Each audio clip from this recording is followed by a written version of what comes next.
Hello, welcome to my channel. તો આજે આપણે ગુજરાતી દાળ બનાવીશું. તો અહીંયા મેં તુવેરની દાળને થોડી વાર પલાળીને એને કુકરમાં 4 સીટી મારી દીધી છે અને એમાં સિંગ પણ એડ કરી દીધી હતી.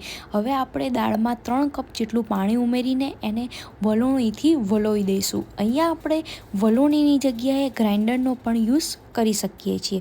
તો હવે આપણે સરસ રીતે દાળ મિક્સ થઈ ગઈ છે. હવે એમાં મસાલા કરીશું. તો હવે આપણે એની અંદર મીઠું એડ કરીશું સ્વાદ અનુસાર, ધાણા જીરું એડ કરીશું, ગરમ મસાલો એડ કરીશું, હળદર અને મરચું એડ કરીશું અને આપણે એમાં થોડી ખાંડ એડ કરીશું. આપણે અહીંયા ખાંડની જગ્યાએ ગોળનો પણ યુઝ તમે કરી શકો છો. તો સરસ મજાની ખાટી મીઠી દાળ બનશે. અને હવે આપણે એમાં આદુનો પણ યુઝ કરવાનો છે. તો આપણે આ મસાલાને મિક્સ કરીને એમાં આદું પણ એડ કરીશું અને ત્યારબાદ એમાં ધાણા એડ કરી દઈશું અને દાળને 10 મિનિટ જેટલી ઉકળવા દઈશું.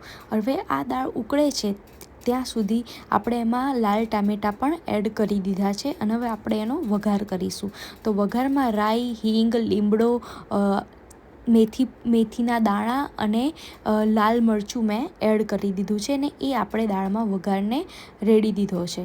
તો તમે જુઓ છો આપણે દાળમાં વઘાર કરી દીધો છે. હવે આ વઘાર કર્યા પછી આપણે દાળને લગભગ બીજી 2 થી 3 મિનિટ સુધી ઉકળવા દઈશું, જેથી સરસ મજાનું બધું ભળી જાય. તો આ રીતે આપણી સરસ મજાની ખાટી મીઠી દાળ, ગુજરાતી દાળ રેડી થઈ જાય છે. અને તમે એની અંદર લાસ્ટમાં 1 ચમચી કોપરાનો પાવડર પણ નાખજો. એ ઓપ્શનલ છે, પણ એ નાખવાથી પણ એમાં સરસ મજાનો ટેસ્ટ આવે છે.